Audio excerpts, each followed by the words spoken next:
और मुझे याद है सौराष्ट्र के अखबार के लोग यहाँ मौजूद होंगे और मेरे बाल नोच लेते थे। एक बार मैंने यहाँ सौराष्ट्र में भाषण में कहा था, मैं એમ કહેલું કે હું જોઈ શકું છું કે એક સમય એવો આવશે કે મોરબી, જામનગર અને રાજકોટ આ ત્રિકોણ મિની જાપાન બનશે।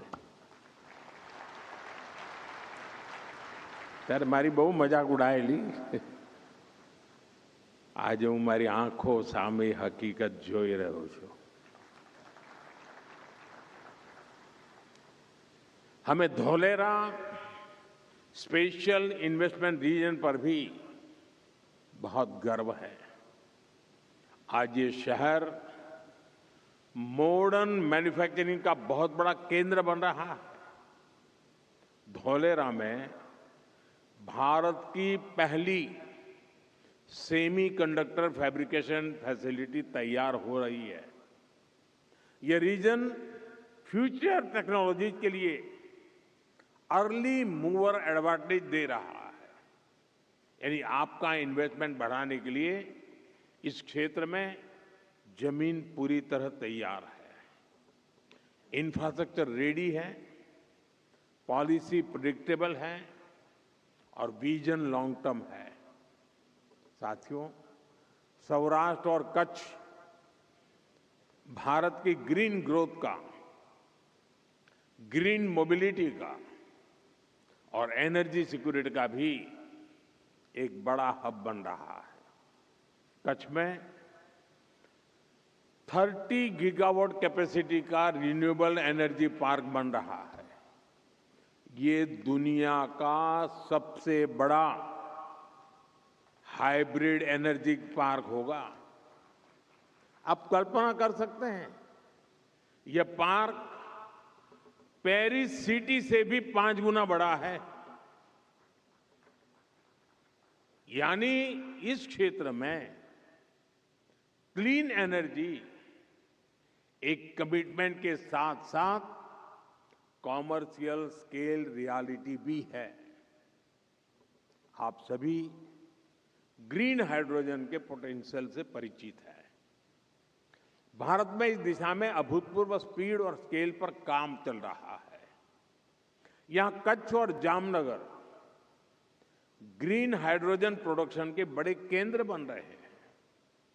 कच्छ में एक विशाल battery energy storage system BESS भी स्थापित किया जा रहा है।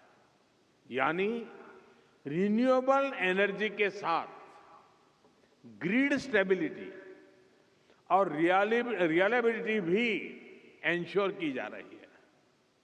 साथियों, कच्छ और सौराष्ट्र का एक और बहुत बड़ा सामर्थ्य है, यह रीजन भारत के वर्ल्ड क्लास पोर्ट से लेस है। भारत के एक्सपोर्ट का बहुत बड़ा हिस्सा यहीं से गुजरता है। पीपावाव और मुंद्रा जैसे पोर्ट्स भारत के ऑटोमोबाइल एक्सपोर्ट्स के मेजर हब बन चुके हैं। पिछले वर्ष गुजरात के पोर्ट से करीब 2.25 लाख व्हीकल्स एक्सपोर्ट हुए हैं। लॉजिस्टिक्स ही नहीं, यहां पोर्ट लेड डेवलपमेंट के हर एस्पेक्ट में इन्वेस्टमेंट की अनंत संभावनाएं हैं। इसके साथ ही गुजरात सरकार फिशरीज सेक्टर को भी विशेष प्राथमिकता दे रही है। फिशरीज इंफ्रास्ट्रक्चर पर यहां बड़े पैमाने पर काम हुआ है। सी फूड प्रोसेसिंग से जुड़े इन्वेस्टर्स के लिए यहां स्ट्रांग इकोसिस्टम तैयार है। साथियों, इंफ्रास्ट्रक्चर के साथ साथ इंडस्ट्री रेडी वर्कफोर्स आज सबसे बड़ी आवश्यकता है और गुजरात इस मोर्चे पर इन्वेस्टर्स को पूरी सर्टेनिटी देता है। यहाँ एजुकेशन और स्किल डेवलपमेंट का इंटरनेशनल इकोसिस्टम मौजूद है। गुजरात सरकार की Kaushal skill university future ready skill में युवाओं को तैयार कर रही है। ये ऑस्ट्रेलिया और सिंगापुर की यूनिवर्सिटी के साथ कोलैबोरेशन में काम कर रही है। नेशनल डिफेंस यूनिवर्सिटी भारत की पहली नेशनल लेवल डिफेंस यूनिवर्सिटी है। Gati Shakti university road, railway, airway, waterways और लॉजिस्टिक्स हर सेक्टर के लिए स्किल्ड मैन पावर तैयार कर रही है। यानी इन्वेस्टमेंट के साथ साथ यहां टैलेंट पाइपलाइन भी एश्योर्ड है।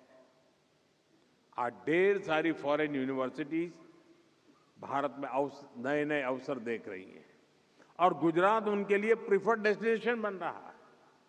गुजरात में ऑस्ट्रेलिया की 2 प्रमुख यूनिवर्सिटीज अपने कैंपस शुरू कर चुकी है। आने वाले समय में ये संख्या और बढ़ने वाली। साथियों, गुजरात में नेचर भी है, एडवेंचर भी है, कल्चर भी है और हेरिटेज तो है ही है। यानी टूरिज्म का जो अनुभव चाहिए वो यहां मिलेगा। लोथल भारत की 4,500 साल पुरानी समुद्री विरासत का प्रतीक है। यहां दुनिया का सबसे प्राचीन मानव निर्मित डॉकयार्ड मिला है। यहां नेशनल मैरीटाइम हेरिटेज कॉम्प्लेक्स तैयार हो रहा है। कच्छ में आजकल रण उत्सव का आयोजन भी हो रहा है। यहां की टेंट सिटी में रुकना एक अलग अनुभव होता है। साथियों, जो जंगलों का, वाइल्ड लाइफ का शौकीन है उसके लिए गिर फॉरेस्ट में एशियाटिक लायन के दर्शन से बेहतर भला क्या अनुभव हो सकता है।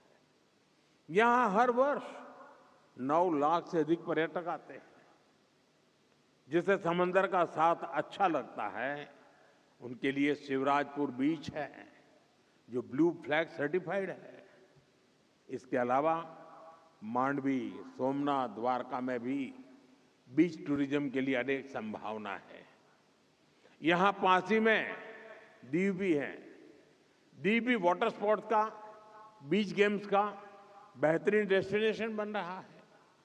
यानी आप इन्वेस्टर्स के लिए सामर्थ्य से, संभावनाओं से भरा ये पूरा क्षेत्र है। आप जरूर इसका पूरा लाभ उठाइए। और मैं बहुत पहले से कहता आया हूं, अगर आप देरी करें तो मुझे दोष मत देना। सौराष्ट्र कच्छ में आपका हर निवेश गुजरात के विकास को गति देगा, देश के विकास को गति देगा। और सौराष्ट्र की ताकत, अभी रवांडा के हाई कमिश्नर बता रहे थे कि मैं जब रवांडा गया तो मैंने 200 गाय वहां गिफ्ट की थी। ये 200 गाय हमारी गिर गाय थी।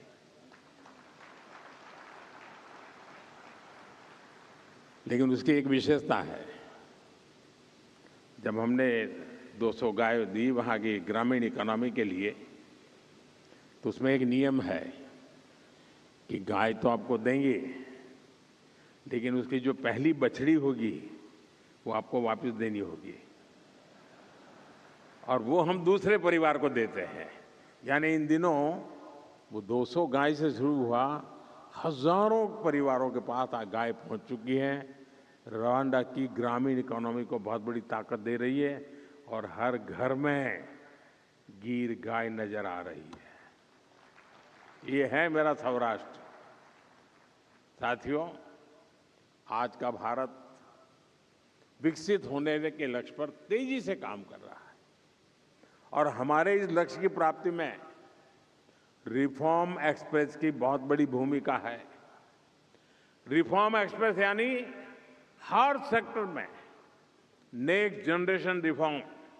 जैसे अब से कुछ समय पहले ही देश ने नेक्स्ट जनरेशन जीएसटी रिफॉर्म लागू किए थे।